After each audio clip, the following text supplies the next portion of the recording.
After my brother-in-law demanded I become his housemaid, I stood my ground and took a stand. Sadly, my husband sided with him, leading to our divorce. My husband, Rob, 30, and I have been married for 6 years, and we have 2 wonderful children. Paxton, 6, and Susie, 4. As a stay-at-home mom, I take great joy in caring for them and watching them grow. Rob works a demanding 40-hour week, and on weekends, he typically retreats to his gaming room, which he calls his man cave, or spends time with his friends. Caring for 2 young children is incredibly exhausting. I handle all the household chores, laundry, cooking, cleaning, and manage the school runs. When the pressure gets too much, I occasionally ask Rob to watch the kids for a few hours. However, he often declines, citing the stress of his work week and his need for relaxation. I've suggested hiring a babysitter to give me some time to unwind or enjoy a girls' night with my sister, but Rob dismisses it as a waste of money. Rob and I dated for about 3 years before getting married, and I always knew he envisioned a traditional family dynamic. So it wasn't a shock when he asked me to leave my job after I got pregnant with our first child. I accepted this decision, expecting him to contribute more around the house, but that never happened. Now, to give some context, Rob has an older brother, Jack, 35. Jack was married to Sarah for 4 years, and they had 3 children together. Sarah discovered Jack's affair with a coworker, which had been going on for a year. In retaliation, Sarah exposed the affair to their boss, complete with evidence of their texts and emails. The situation was chaotic, as their workplace had strict policies against workplace relationships, leading to both Jack and his coworker being fired. This scandal led to a massive fallout between Jack and Sarah, culminating in Sarah demanding a divorce. Jack reluctantly agreed after Sarah threatened to keep their children from him. After the divorce, Jack needed a place to stay and, rather than moving in with his parents, he asked Rob if he could move in with us. Rob agreed without consulting me. When I first found out that Jack was moving in, I was furious. Rob assured me it was only temporary, so I decided to keep the peace within the family and held my tongue. It's now been 4 months since Jack moved in, and he's still here. I wouldn't mind the arrangement if he weren't the messiest person I've ever encountered, worse than Rob. It feels like a constant storm of disorder with him around. The guy seems to have an aversion to picking up after himself. Dirty socks and underwear, they've taken up permanent residence on the floor. Dishes, they never make it to the dishwasher, often left wherever he finished with them. Laundry, that's not even on his radar. He refuses to clean his clothes. Managing an additional person in our home has been a real struggle. Keeping things orderly has turned into a daily battle, but we're family, and I try not to stir things up too much. I've had several long conversations with Rob about this issue. Each time he explained that Jack was going through a rough patch, having lost his home and job, and was just trying to get back on his feet. I tried to be compassionate and understanding, at least until this week. Rob and Jack had gone out for their usual guys' night, which often means they come home very late. I put the kids to bed, tidied up the house, and went to sleep. The next morning, I woke up to the entire house smelling strongly of weed, with beer bottles scattered everywhere. I knew I had to clean up quickly to ensure our kids wouldn't find them. After hours of scrubbing and vacuuming, I was exhausted, so I decided to check on Rob and Jack. That's when I found Jack asleep with a woman, realizing he had brought someone home from the bar. It was a shocking sight. I couldn't believe he had brought a complete stranger into our home, knowing our 2 young children were just a room away. While I understand everyone goes through tough times, this felt like a new level of disrespect. Here I was, trying to keep our home and family together, and Jack was treating our house like his personal bachelor pad.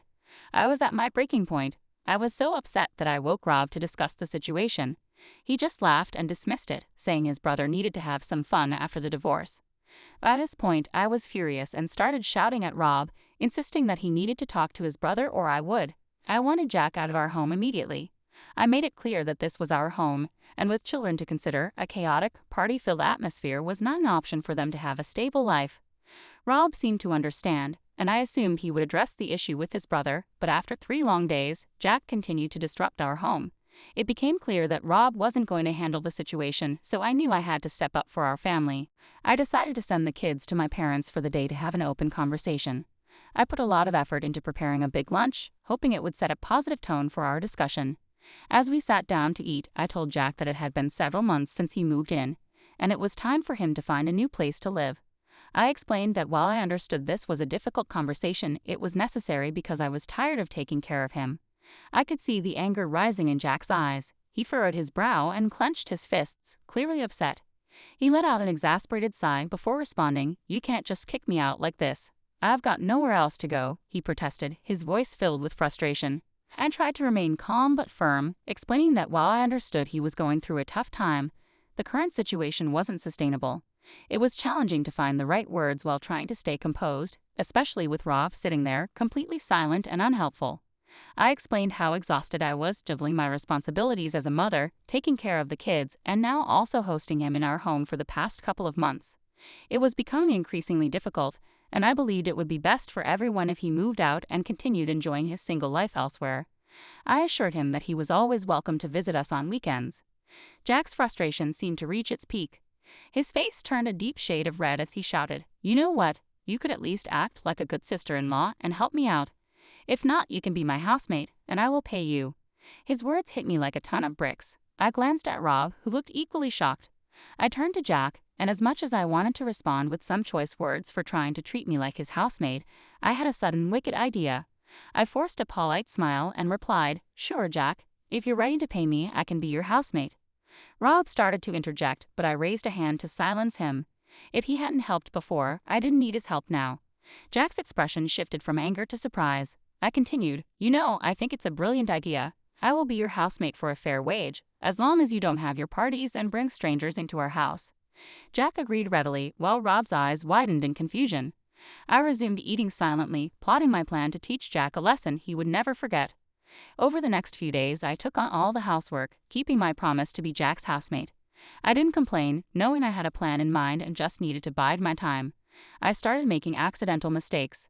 One day, while doing his laundry, I accidentally dropped a red sock into his white load. As you might guess, everything came out pink. I couldn't suppress a secret smile as he yelled in frustration at his now pink wardrobe. The little accidents didn't stop there. I burned dinner, much to his disappointment, and misplaced his gaming console, causing him to search high and low. My plan was working, and with each mishap, Jack's frustration grew. The major accident that pushed Jack to the edge involved his prized collection of vintage toy cars. One weekend, when he was out with Rob, I let my kids play with his treasured collection. They played a bit too enthusiastically, and several rare and valuable toy cars ended up damaged or missing pieces. The look on Jack's face when he saw the wreckage was priceless. When Jack returned home and saw the state of his cherished collection, he was beyond furious. His face turned red, and he began shouting at me for letting the kids into his sacred space. I couldn't help but let out a tiny, almost devilish laugh, which slipped through my mask of innocence. It was clear that Jack had finally realized that I had been playing him all along. His face contorted with a mix of anger and understanding. He had pieced together that these accidents were no accidents at all. They were part of my calculated plan. My husband's expression darkened as well, seemingly frustrated with me for my role in the scheme. Jack's voice grew hoarse from yelling, but I remained silent, watching with satisfaction. He started packing his bags, hurling every possible insult my way. He knew that the longer he stayed, the more accidents would happen to his belongings. To my surprise, Rob looked at me with clear anger. The next day, Jack moved out to his parents' place, and I had a strong feeling he wouldn't be returning anytime soon. It was a relief to have our home back to some sense of normalcy, even if it meant my husband wasn't pleased with how I had handled things. We had a lengthy conversation, and Rob made it clear that he had talked to Jack, and they both agreed that what I did was wrong. He mentioned that his parents had called after learning from Jack about my actions, and they all agreed that my behavior was completely unacceptable. Rob then gave me a difficult ultimatum. He told me that I needed to apologize to Jack immediately for what I had done, or I could pack my bags and move out of our house. I couldn't believe my ears. My husband was asking me to leave our home because I had tried to bring some order into our lives and address his messy brother's behavior. I firmly told him that I would not apologize to his brother, no matter the consequences, as I felt I had done nothing wrong. Rob reiterated his demand, stressing that I needed to apologize for what he saw as humiliating his brother during a tough time. The tension in our conversation was palpable, and it felt like we were at an impasse. My emotions ranged from frustration to a growing sense of injustice over what he was putting me through. I realized that my husband was not only spineless but also didn't truly respect me as his wife. There was no point in arguing with him when he clearly didn't see anything wrong with his brother's behavior. I packed my bags that evening and took the kids to my parents' place. When my mother saw me, she could tell something was wrong. I couldn't hold back any longer. The tears began to flow. It was like a floodgate of pent-up emotions that I had been suppressing for so long. I poured my heart out to my mother, venting my frustrations and sadness. I had tried so hard to be a good wife, only to feel abandoned when Rob chose his brother over me just because I refused to keep taking care of Jack. My mother listened in shock as I recounted the turmoil I had endured, and she assured me that she would stand by my decision. She said my father felt the same way, and that no matter what I chose, they would support me. I felt relieved that my parents understood my perspective, unlike my husband and his family. Over the next few days, I cherished the time spent with my family and kids. It was a chance to reconnect with some old friends, and we made plans to meet up for the first time in a while. I felt truly alive, laughing, sharing stories, and having a fantastic time with my friends. During this period, Rob called to check in on the kids, but I kept our conversations brief and indirect. I needed the space and time to process everything that had happened and to decide what the future held for me and my family.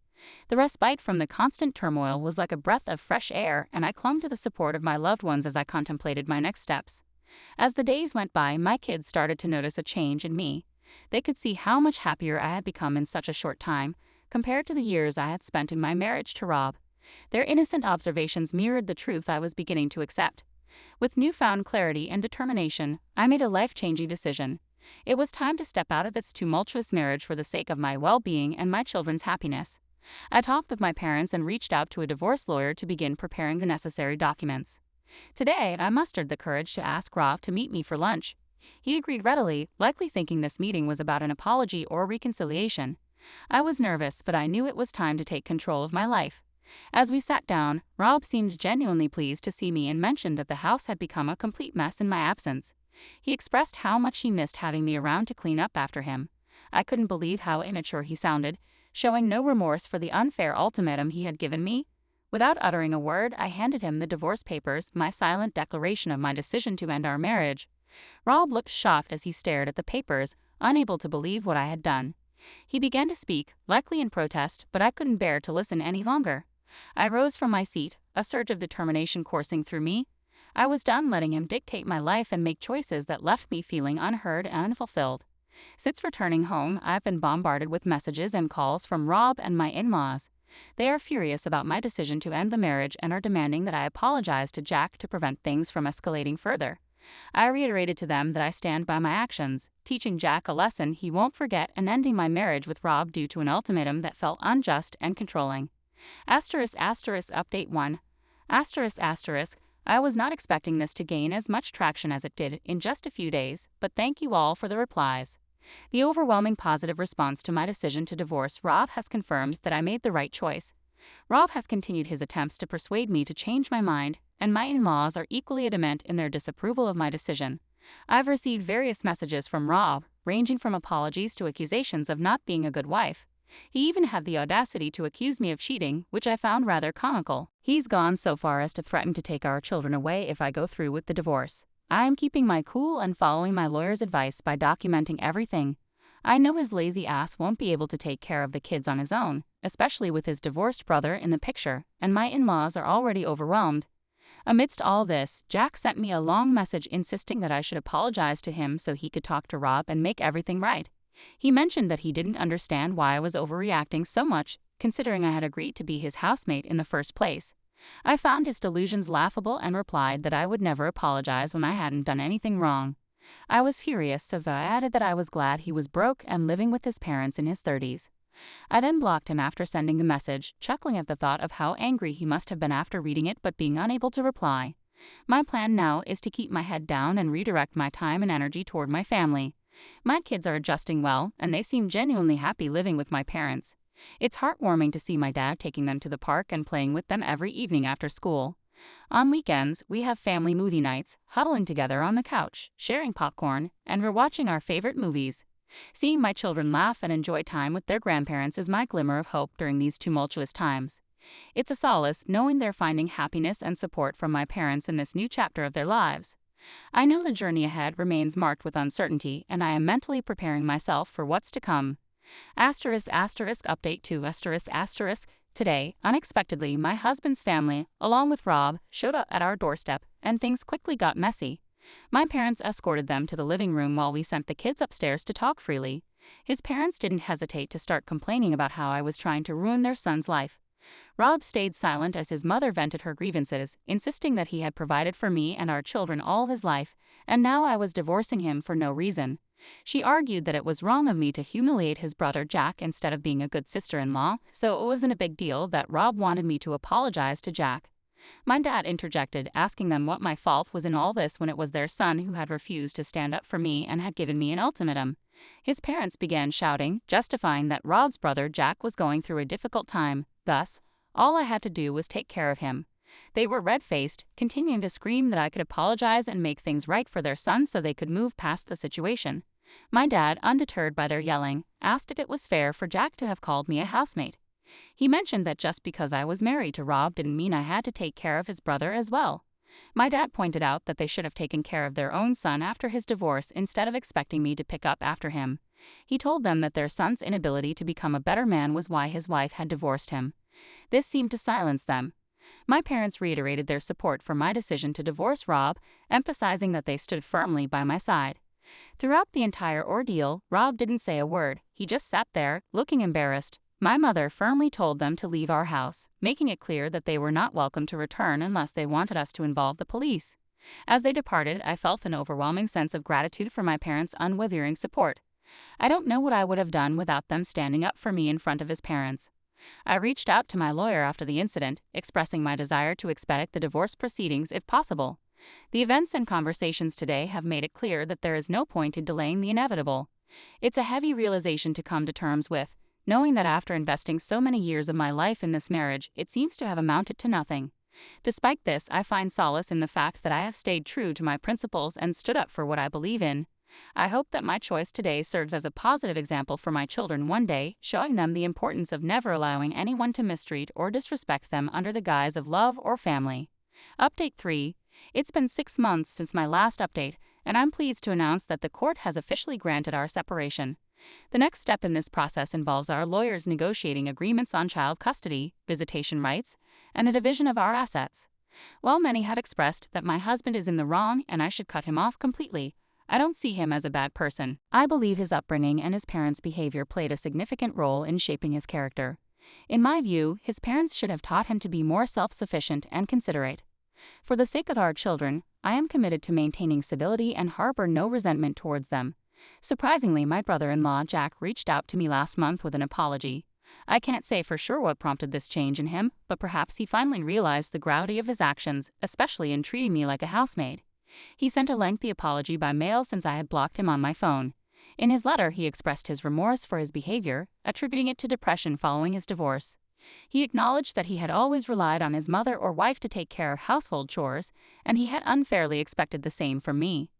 I was tempted to fire back at Jack, reminding him that his actions, especially cheating on his wife for a year, had led to his own divorce. However, I realized he wasn't worth the effort. Rob later confided that he had a heart-to-heart with his brother, suggesting that the ongoing divorce had forced Jack to confront the reality of what he was losing, which might explain why he reached out to me as a last-ditch effort. My in-laws have unsurprisingly refused to apologize for their behavior, but I've reached a place where I can genuinely say I'm content as long as they remain distant figures in my life. I'm aware that they might try to speak ill of me to my children, but I have faith in the values and principles I've instilled in them to see through their falsehoods. As for me, I'm planning to get back to work. It's been a long time since I had a job, but I'm currently updating my resume and preparing to re-enter the workforce. I don't mind starting with a low-level position. I just want to start earning my own money. While my parents have welcomed me into their home with open arms, I know I can't stay here forever. I am determined to work hard and become self-sufficient so I can give my children the life they deserve.